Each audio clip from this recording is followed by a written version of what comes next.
मिथिलांचल का एकमात्र TV channel Mithila much news अब यूट्यूब पर भी। आप यूट्यूब पर मिथिला मच न्यूज सब्सक्राइब कर न्यूज के लिए रहे अपडेट। इसके अलावा पोर्टल पर www.mithilamachnews.com पर भी दिन भर की खबरें ब्रेकिंग के साथ। नमस्कार, मिथिला मच न्यूज में आपका स्वागत है। मैं मनोज और नजर डालते हैं आज दिन भर की बड़ी खबरों पर। देखते रहिए मिथिला मच न्यूज की बड़ी खबर। दरभंगा जिलाधिकारी ने रजिस्ट्री कार्यालय में दिया नया सौगात। अब लोगों को बैठने की जगह टोकन के माध्यम से होगा रजिस्ट्री। करंट लगने से दरभंगा में 5 लोग घायल, 2 की मौत, 3 गंभीर रूप से घायल। टीएमसीएच में चल रहा है इलाज, 1 की हालत नाजुक। अंतर्राष्ट्रीय शांति दिवस को लेकर के दरभंगा के डीएवी स्कूल के बच्चों ने निकाली रैली। कहा कि विश्व में शांति हो, भारत में शांति हो, सबको शांति के लिए कार्य करना चाहिए। मिथिला विश्वविद्यालय में इतिहास विभाग में पूर्ववर्ती छात्रों का सम्मेलन का किया गया आयोजन। 150 से ज्यादा छात्रों ने लिया भाग। संस्कृत और मिथिला विश्वविद्यालय में छात्र संगठन चुनाव को लेकर के कार्य तेज।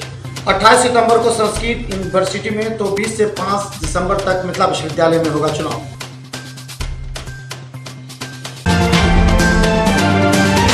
और डॉक्टर नागेंद्र झा स्टेडियम में जदयू के अति पिछड़ा सम्मेलन में नेताओं की हुंकार। कहा कि जदयू को विधानसभा में अधिक सीटों से जिताएं। मंच पर प्राथमिक उपस्थिति देख लोगों में रहा उत्साह। आरसीपी सिंह, संजय झा, मदन सनी थे मौजूद। अजय चौधरी ने की अध्यक्षता। तो अभी आपने देखा मिथिला मच न्यूज की बड़ी खबर। अब खबर विस्तार से। दरभंगा के निबंधन कार्यालय में आज जिलाधिकारी ने एक सौगात दी है। गौरतलब है कि दरभंगा के निबंधन कार्यालय में लोगों को पहले बैठने की जगह नहीं थी। उन लोगों को बैठने की जगह शेड बनाया गया है। इसके अलावा वहाँ कैंटीन की भी सुविधा दी गई है। इसके अलावा लाउड स्पीकर से ही वहाँ निबंधन करने के लिए आए हुए लोगों के नाम को पुकारा जाएगा। एक टोकन दिया जाएगा। टोकन के अनुसार निबंधन करने वाले लोगों को आकर के निबंधन कराना पड़ेगा। गौरतलब है कि दरभंगा के रजिस्ट्री ऑफिस में पूरी तरह अफरा तफरी का माहौल रहता था। लोगों को बैठने की जगह नहीं होती थी। लोग कभी कहीं बैठ जाते थे। पूरा परिसर अस्त व्यस्त नजर आता था। लेकिन दरभंगा जिलाधिकारी डॉक्टर त्यागराजन एसएम के द्वारा आज वहां पर शेड का उद्घाटन करते हुए रजिस्ट्री ऑफिस में आम जनता के लिए एक तोहफा दिया गया। प्रतीक्षालय जो रजिस्ट्री ऑफिस में बना है उसका उद्घाटन किया गया है। 32 लाख के लागत में ये भवन बना है और खुशी की बात है कि लोग जो आएंगे दूर दूर से जिले के विभिन्न कोने से, उनको एक बैठने की जगह और हमने जीविका को एक कैंटीन खोलने की भी अनुमति यहाँ पर दिया। जीविका समूह, तो उसमें जीविका समूह के महिलाओं का भी रोजगार मिलेगा और लोगों का भी काफ़ी सहूलियत होगी। और यहाँ पर पौष्टिक आहार देने के लिए हमने निर्देश दिया। तो ये बहुत अच्छी बात है कि लोगों को जो सुविधा प्रदान की जा रही है उसमें एक और कदम हम लोग ने बताया कि इस प्रकार का सुविधा रजिस्ट्री ऑफिस में जो पब्लिक आते हैं लंबे अवधि तक कराना पड़ता है दिन भर, लोगों के एक प्रतीक्षालय के रूप में होना चाहिए। लोगों को सुविधा प्रदान करना चाहिए। प्रतीक्षालय जो रजिस्ट्री ऑफिस में बना है उसका उद्घाटन किया गया है। 32 लाख के लागत में ये भवन बना है और खुशी की बात है कि लोग जो आएंगे दूर दूर से जिले के विभिन्न कोने से, उनको एक बैठने की जगह और हमने जीविका को एक कैंटीन खोलने की भी अनुमति यहाँ पर दिया। जीविका समूह, तो उसमें जीविका समूह के महिलाओं का भी रोजगार मिलेगा और लोगों का भी काफ़ी सहूलियत होगी। और यहाँ पर पौष्टिक आहार देने के लिए हमने निर्देश दिया। तो ये बहुत अच्छी बात है कि लोगों को जो सुविधा प्रदान की जा रही है उसमें एक और कदम हम लोग ने बताया। निबंधन विभाग हमेशा आम व्यक्ति के सुविधा के लिए सदैव तत्पर रहता है। इसी कड़ी में यहाँ पर प्रतीक्षालय का अभाव खल रहा था। लोगों को बैठने के लिए समुचित व्यवस्था नहीं थी। उसी समुचित व्यवस्था को उपलब्ध कराने के क्रम में यहाँ अत्याधुनिक साज सज्जा से युक्त प्रतीक्षालय का निर्माण कराया गया है। इसमें अल्पाहार के लिए भी कैंटीन व्यवस्था रखी गई है और अन्य व्यवस्था जैसा कि सर ने बताया कि सब कुछ है जिससे कि आम आदमी की परेशानी को कम से कम परेशानी। राजनीति बिहार की गरमाने लगी है। आज दरभंगा के डॉक्टर नागेंद्र झा स्टेडियम में जदयू के अति पिछड़ा सम्मेलन का आयोजन किया गया। इस सम्मेलन में मुख्य अतिथि के रूप में डॉक्टर आरसीपी सिंह जदयू के वरिष्ठ नेता संसद पहुंचे थे। हालांकि इसमें मंत्री संजय झा, मदन सहनी के अलावा एक नया चेहरा पहली बार मंच पर दिखा, वो था मोहम्मद अली शरफ फातमी का।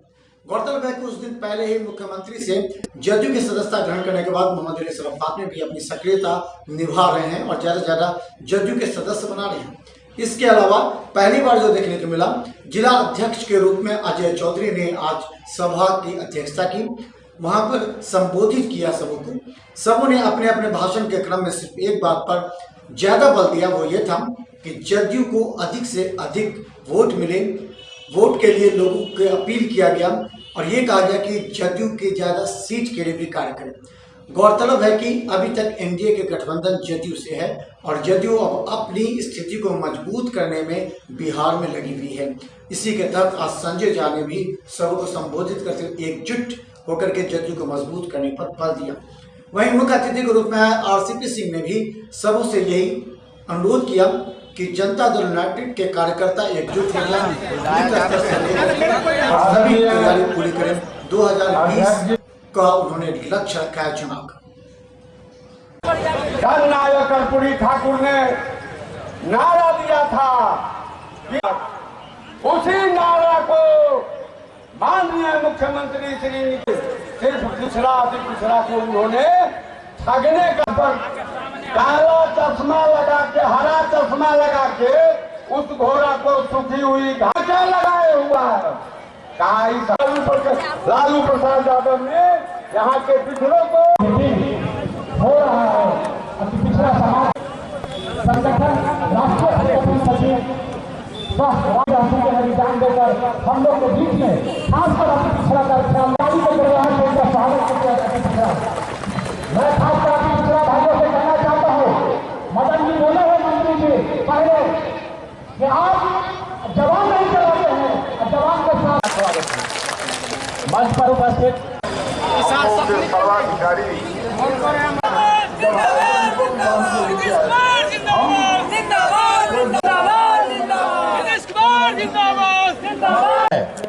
एक ध्रुव के संवाहक है आदरणीय नीतीश बाबू, दूसरे ध्रुव के संवाहक है लालू प्रसाद जी। आप स्वयं देखें 2015 के पूर्व का शासन और 2005 के बाद का शासन, आप इवैल्यूएट कीजिए कि 2005 से पूर्व क्या स्थिति थी, कहां हम थे, हम अत्यंत पिछड़ा किस तरह से हमारा लेकिन उसमें खास करके महिलाओं के लिए, अति पिछड़ों के लिए, महादलितों के लिए और हमारे जो माइनॉरिटी है उन भाइयों के लिए जो उन्होंने काम किया, उसका तो अब जो है सो कॉपी कागज कलम में भी समाना समेटना बहुत बड़ा हो रहा है। क्या नहीं किए, कहाँ थे आप लोग, बताइए किस स्थिति में थे और कहाँ लाके दिए। एक है कि इनकी छवि को धूमिल करने का, दूसरी बात है कि आज अति पिछड़ों को राजनीतिक प्रतिनिधित्व हो, सामाजिक प्रतिनिधित्व हो, हमारे मुख्यमंत्री जी ने जो जगह दिया दूसरे कहाँ दे रहे हैं। आप देख लीजिए विगत पार्लियामेंट इलेक्शन में कितने सीटों पर हमारे अति पिछड़े भाइयों को लड़ाया गया और कितने सभी। दरभंगा में आज काम करते हुए 5 मजदूरों को करंट लग गया। घायल अवस्था में दरभंगा डीएमसी से भर्ती कराया गया, जहां 2 की मौत एवं 3 घायल हैं। घायलों का इलाज दरभंगा डीएमसीएच में चल रहा है। कहा जाता है कि अचानक करंट लगने से 5 मजदूर घायल हो गए थे। एक की हालत नाजुक थी, जिसका इलाज चल के क्रम में मौत हो गई। दूसरा पहले मर चुका था। हालांकि 3 की स्थिति अब नाजुक है, लेकिन डॉक्टर के द्वारा से बचाने का प्रयास किया जा रहा है। दरभंगा डीएमसीएच में उसका इलाज चल रहा है। काम करा था इस पे छत पे, उसी पे लग गया। छत पर नीचे में था या छत पे नीचे में ही था, करंट लग गया उसी में। आप लोगों को नहीं बचा था? हम लोग घर पे थे, वो काम कर रहे थे बाहर। मेरा घर खुटवारा हुआ, पेशेंट का घर भी खुटवारा ही है, गौसा का खुटवारा। और ये हम लोग कोचिंग से जा रहे थे तो हम लोग को कॉल आया कि ऐसे ऐसे पेशेंट का हो गया, तो हम लोग यहाँ आए। डीएमसीएच में भर्ती करके रखे हुआ था, तो यहाँ बोला कि पेशेंट डेथ कर चुका है, नहीं बचा। दोनों पेशेंट क्या नाम था दोनों का?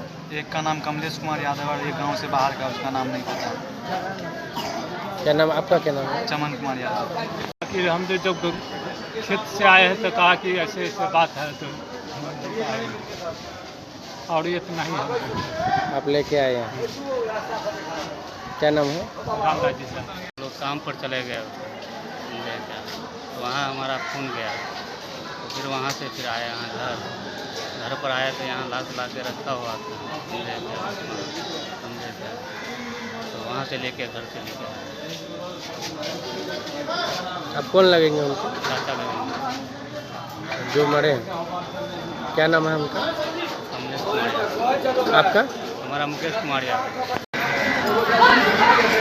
कैसे पता चला? वो हम लोग को जो है से घर से मालूम आया है जो करंट लग गया है, बस इलाज के लिए लाए। अभी वो ठीक है? हाँ वो ठीक है। क्या नाम हुआ उनका? दिनेश यादव।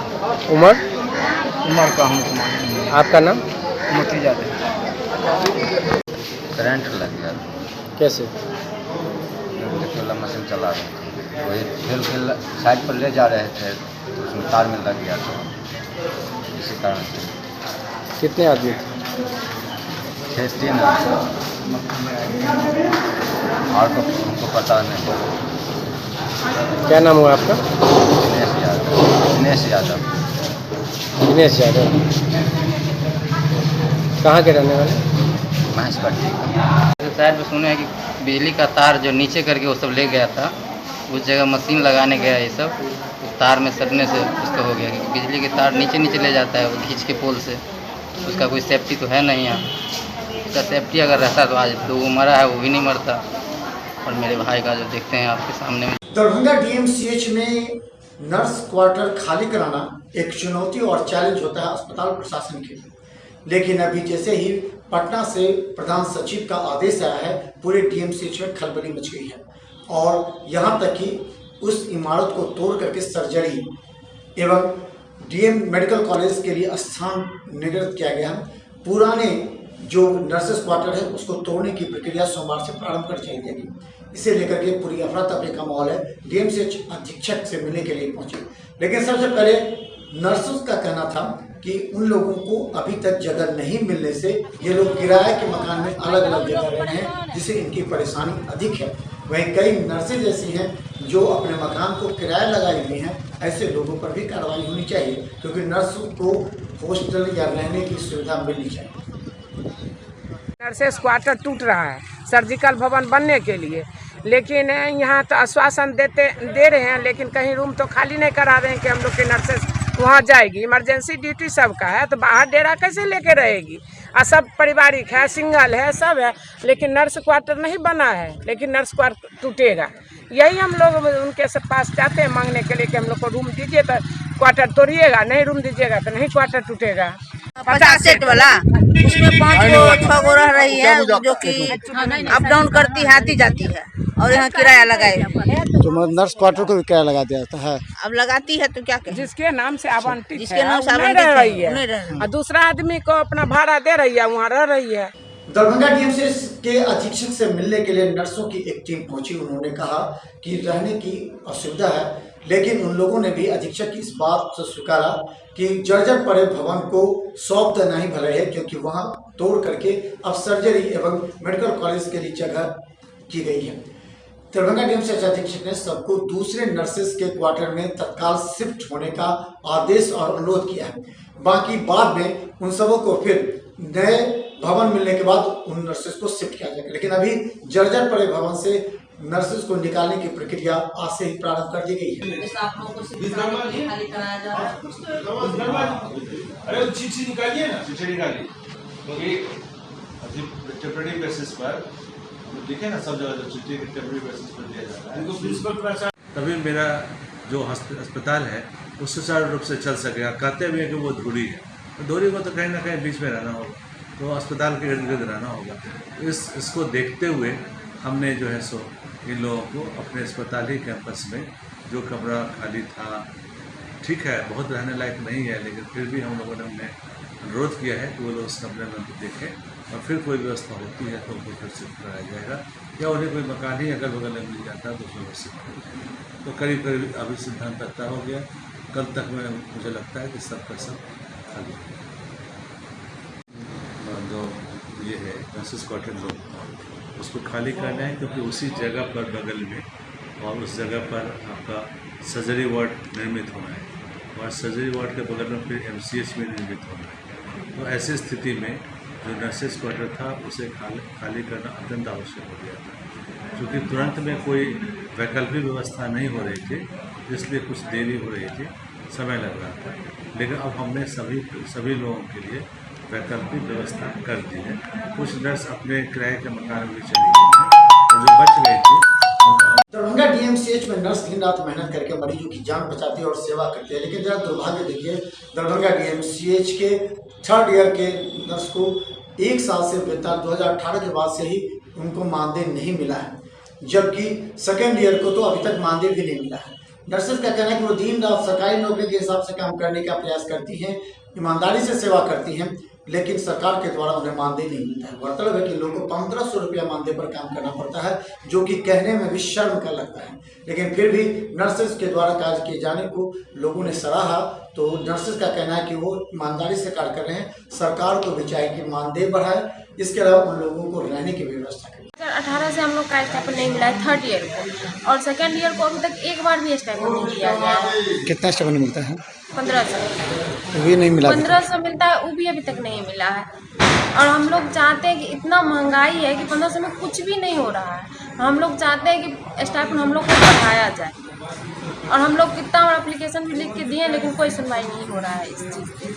अंतर्राष्ट्रीय शांति दिवस पूरे विश्व और भारत में मनाया जा रहा है। इसी के तहत दरभंगा के DAV स्कूल के बच्चों ने रैली निकालकर अंतर्राष्ट्रीय शांति दिवस के मौके पर शांति की अपील की। कहा जाता है कि आने वाले समय में जल एवं स्वच्छ वायु नहीं मिल रही है, इसके साथ ही और कई मुद्दों को लेकर के छोटे छोटे बच्चों ने रैली निकालते हुए शांति का संदेश दिया।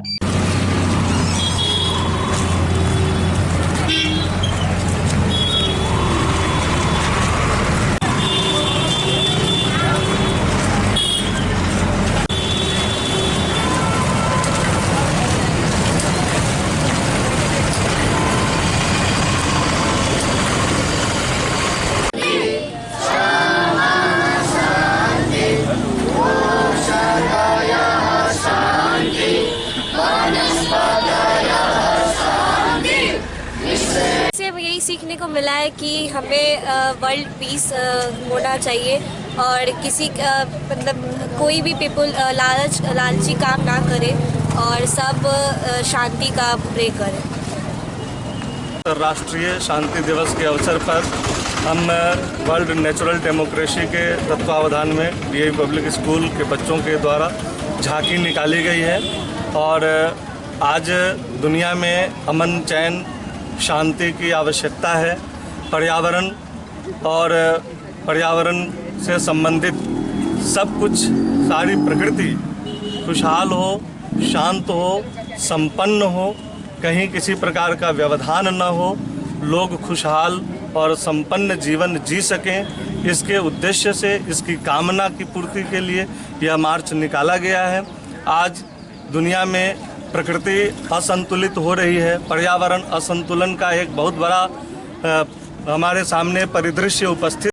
नारायण मिथिला विश्वविद्यालय के इतिहास विभाग में पूर्ववर्ती छात्र सम्मेलन का आयोजन किया गया। गौरतलब है कि इस कार्यक्रम का उद्देश्य पूर्ववर्ती छात्रों के संगठन पुनर्गठन करते हुए संगठन निर्माण करना है। इसमें करीब 150 से भी ज्यादा पूर्ववर्ती छात्रों ने भाग लिया। गौरतलब है कि पूर्ववर्ती छात्रों के संगठन और मिलन समारोह में पिछले अनुभव को भी बांटा गया। हम ये आशा करते हैं कि आज जो संगठन का गठन हो वो और हम सभी जहाँ भी हैं, जिस जगह पर भी हैं, जो कुछ भी संगठन बन जाता है तो इस विभाग के विकास में भी हम सभी अपना योगदान देने का कोशिश करेंगे। साथ ही इस संगठन के माध्यम से हम लोगों का संगठन तो होगा, एक संपर्क सूत्र भी स्थापित होगा। जिस तरह से और एसोसिएशन में हैं। आज देखते हैं कि नेतरहाट पूर्ववर्ती छात्रों का संगठन है, अगर कोई छोटे स्तर पर भी है और उस नेता इतिहास विभाग के पूर्ववर्ती छात्र संघ का गठन किया जा रहा है। Alumni association, department of history, LN Mithila university Darbhanga. यह पूर्ववर्ती छात्र संगठन संघ उन छात्र छात्राओं का संघ होगा जिन्होंने इस विभाग में, इतिहास विभाग में नामांकित या पंजीकृत हुए और एमए या पीएचडी की लाभ क्या होगा?